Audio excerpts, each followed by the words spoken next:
This might be interesting.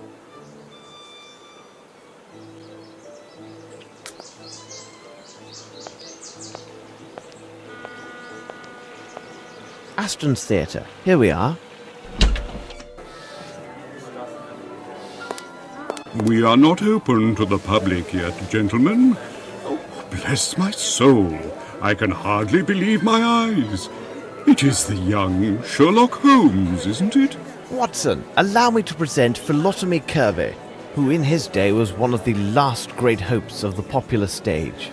He also took great pains to advance my comprehension of the many subtleties of the theatrical arts. So he can still prattle away. Don't listen to him. This is the most talented student I've ever met, upon my word, as an actor. But those days are past. So, am I speaking to the former actor or the world-renowned detective today? Tell me, what you know about the Fairfax Theatre troupe? 2 months ago, they returned from an international tour.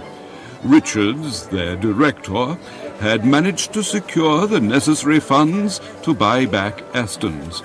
It seems he had finally resolved his troubles. He was in some kind of trouble. It's always the same with those tours abroad. Your star actress marries an emir. Another time the entire troupe has their luggage stolen.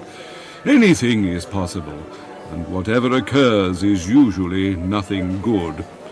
But who would have imagined such a tragedy? What tragedy? Their last tour started about 3 years ago. At that time, the troupe was housed at the Fairfax Theatre. But a series of failures forced the owners to sell it at a substantial loss.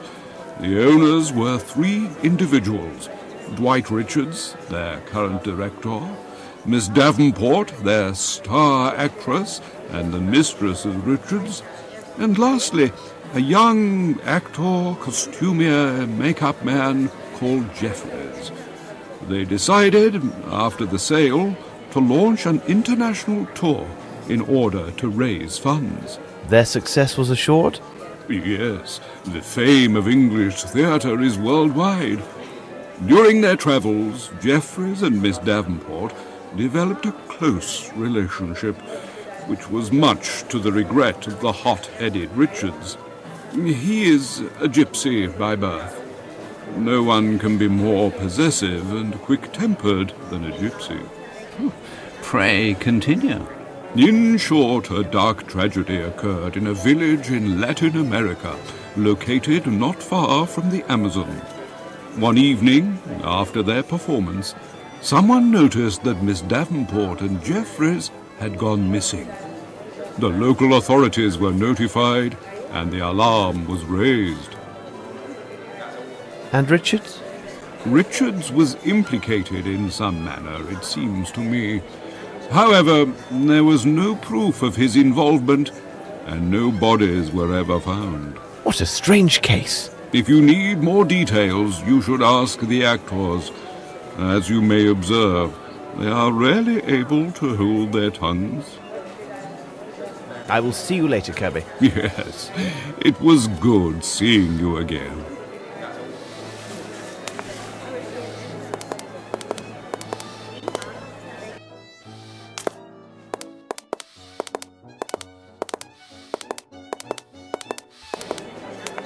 Hello, young man. What are you looking at? Oh, I'm sorry. You startled me. I'm looking at her. Her. Are you from the press? Of course you are. You must be here to interview her. Oh, the play is wonderful, and Miss Caroline will surely shine. If only my father could have seen this day. Your father? Yes, I am Bruce Aston, and my father was Clyde Aston, the former owner of the theatre. It may have fallen into some disrepair, but during its time it was well loved by so many. A host of young actors debuted on that venerated stage. Why, It was at this very spot where Mr. Richards first met Miss Davenport. Have you ever heard of the Fairfax Theatre? It is the theatre which was demolished.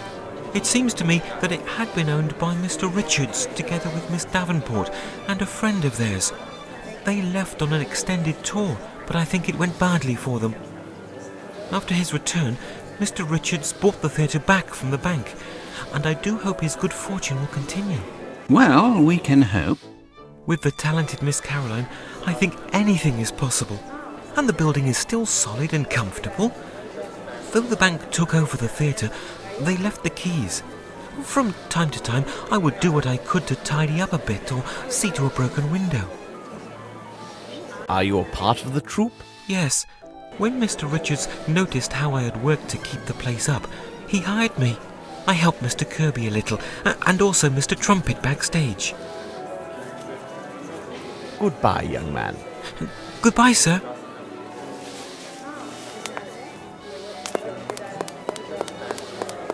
Excuse me, may I ask you some questions? Naturally, I'm listening to you. You are rehearsing at the moment, aren't you?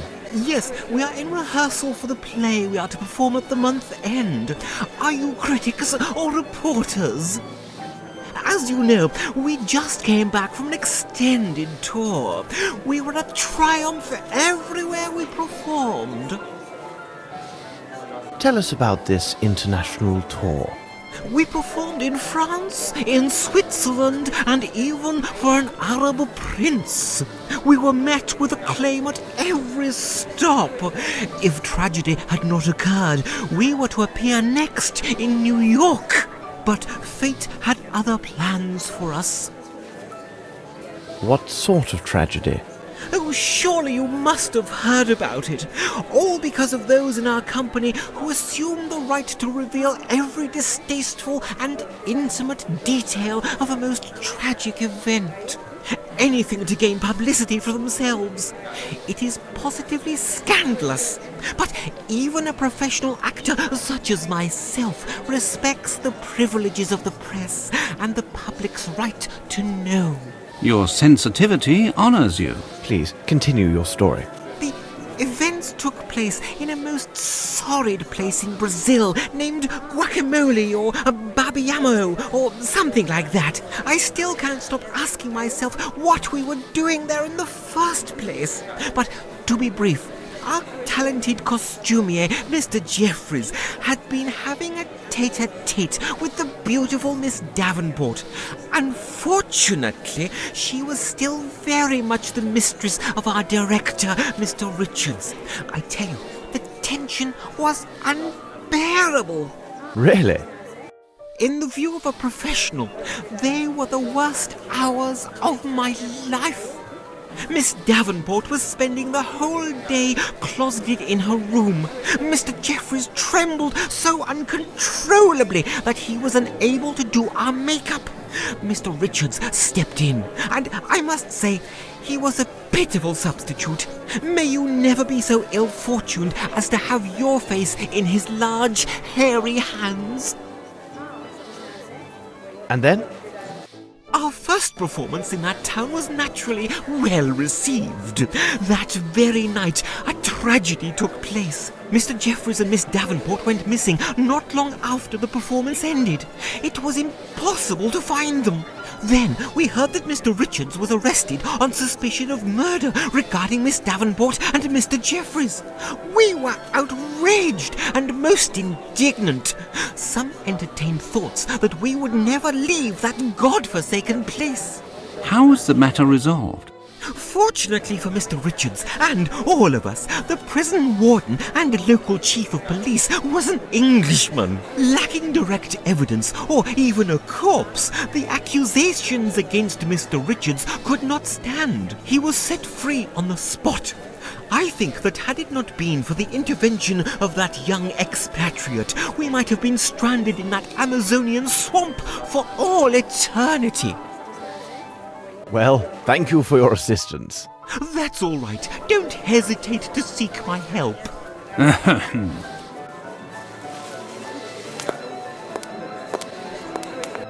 don't listen to that milquetoast. He gets positively weak in the knees over redheads. A policeman is just a policeman, that's it. If Richards isn't in jail, it's only because he had nothing to do there. We were talking about the tragedy which occurred during your previous tour, and... You aren't the press, are you? No. In my opinion, you seem more like policemen. Well, listen closely, inspectors. Miss Davenport was nothing more than an aging woman who adored seeing all the men at her feet. What? Don't you mean... She toyed with both Richards and Jeffries like two little puppets. Dwight Richards is quick-tempered, but he wouldn't harm a hair on her head. And if you are eager to be so helpful, please, find my red-haired wig. we must continue our investigation. Of course, of course.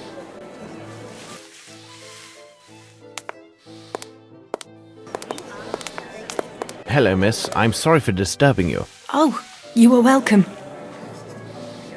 Are you rehearsing the new play? Yes, we are hard at work. Excuse me, did I just hear Mr. Kirby calling you Holmes? Is it really possible that you were the great detective, Sherlock Holmes, and you were Dr. Watson? I'm investigating the facts of the terrible events that occurred during the company's last tour. Oh, I see. You were interested in that case. It's still a complete mystery, even for those who were there. Tell us about Miss Davenport. She was fabulous and positively mesmerised men. She confessed to me that she had been indiscreet with our costumier, Jeffries. She had left Richards before, but she always came back to him. She said he understood her completely without her even saying a word. Until that last time. Goodbye, miss, and thanks. You're welcome, Mr. Holmes.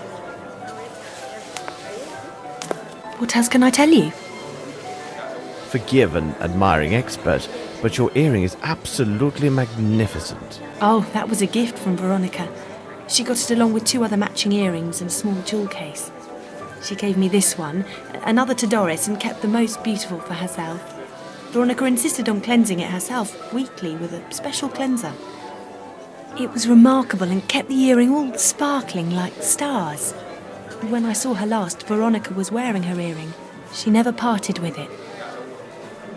Where can we find Doris? She must be in her dressing room. Goodbye, miss, and thanks. You're welcome, Mr. Holmes.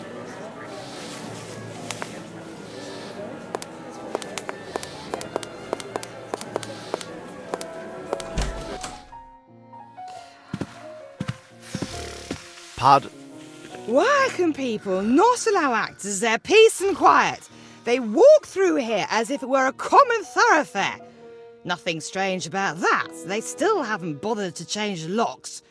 Anyone can enter at will and abuse me. Me, who in the 50s, I was rather good actually. Did you see me? With the best, me. And they just treat me and, oh. Are you rehearsing? Everyone has his own technique. Cheers. Miss Small told you about your earring. Would you mind showing it to us? It can't be sold. Do you think that actors have no heart? I would prefer dying of thirst than parting with it. My friend, my best friend Veronica, who I love like my own daughter, she gave it to me. My little Veronica. She... Veronica...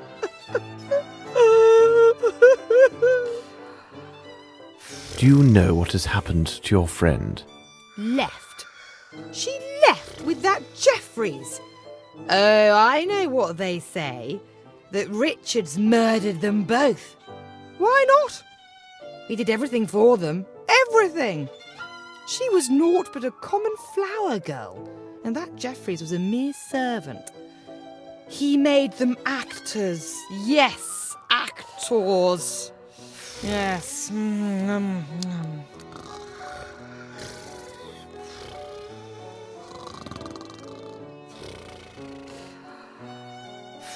Oh, we'd better leave you to your rehearse. Out! I need to concentrate.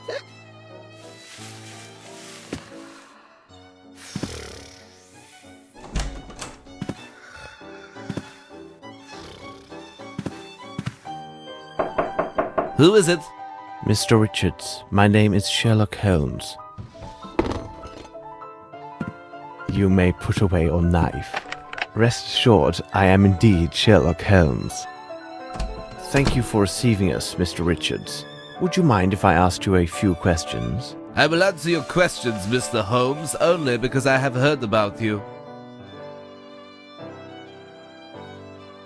Would you tell me about Sir Bromsby? I will not lie to you, I hated Bromsby. He is the cause of all my troubles, I swear. I have often dreamed of killing Bromsby with my own 2 hands, but I didn't kill him. Do you know an Asian named Wang Jie?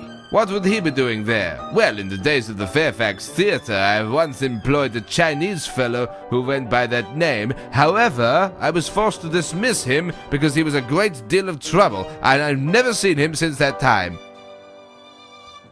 You retain several keys from the Fairfax Theatre, don't you? Well, I don't understand the purpose of your questions, but yes, there were indeed 2 keys for the Fairfax Theatre main door. When the bank took possession, we gave only one of them to Bromsby's assistant. When asked, we lied and said there was only 1 key. But why? Well, we kept the other one out of spite. We had thoughts of returning in the night and wreaking havoc, but we had no opportunity, as we left for abroad after the transfer to go on our tour. I suppose the key may have been lost somewhere along our travels. About the disappearance of Miss Davenport. I don't know why you want to talk about it. Does some vile curiosity cause you to torment me in this way? Thank you, Mr. Richards. It is nothing, Mr. Holmes. I should reveal one of my hints. Oh, this can't be possible. How did you come by this? Dear God, if only someone like yourself had been present that evening. Please tell us what's happened. That night, after the performance, I left to stroll alone along the riverbank. The next morning, I had barely returned when I was seized by 2 local policemen and led to a prison cell for interrogation. Why? When I got there, an Englishman, the local chief of police, told me that a deserted boat had been discovered along the opposite bank of the river. Inside the boat, I found a star covered with blood. It belonged to Veronica, who had vanished, along with my other partner, Jeffries. And then what happened? No one could prove my innocence, but they also found no proof of my complicity in these events, nor had they found any bodies. Tell us a little more about your partners. I had met Jeffries while on tour. He was just a young tramp drunkard. Whatever my feelings were then, I feel no pity for him now. He betrayed me. But it wasn't the same with Veronica. I fear the pain caused by these events will forever haunt me. Thank you, Mr. Richards. It is nothing, Mr. Holmes. This man is a wonderful actor. Maybe, Watson. Maybe.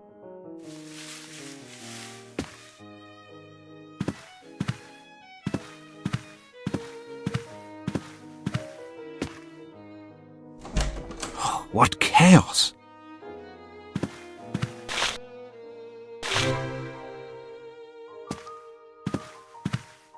Through the flying dragons of the Virgin Islands, the land of gargantuan man-eating crabs, love in the heart of the Black Desert. This author seems to be particularly inept. A set of costumes. There are 30 listed.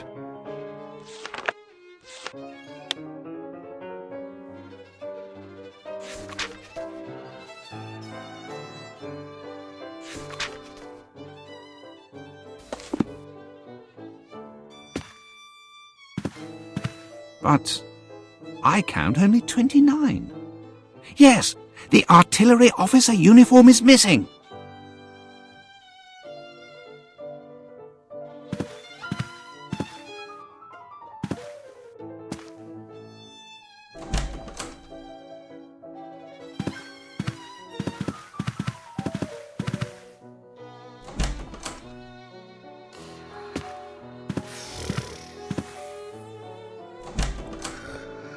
We are in the backstage area.